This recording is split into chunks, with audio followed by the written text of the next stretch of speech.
Want to learn some psychology? Tough. You're going to. You want to change but not knowing where to start? Enter the arena, the language of parts, the parts that make you you.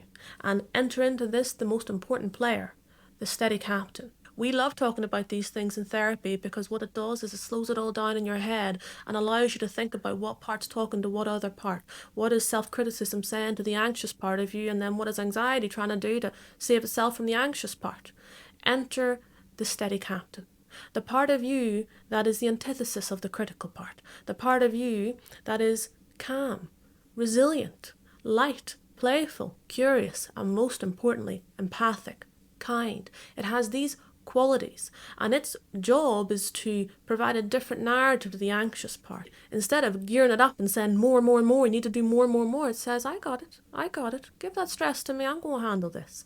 And this part of you responds very differently. This part of you knows that every single part of you's got a role, but they're not the captain. They can only do what they can do. Anxiety can only be anxious. The critical part can only be critical. And they all have a role, they just can't be captain. That's when chaos occurs.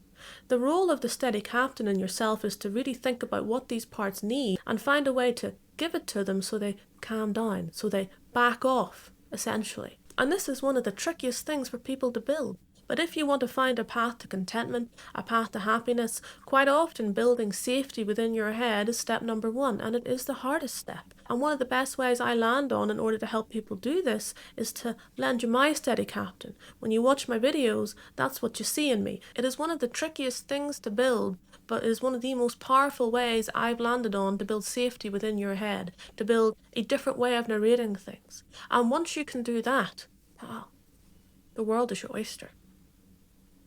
Just something to think about. Okay.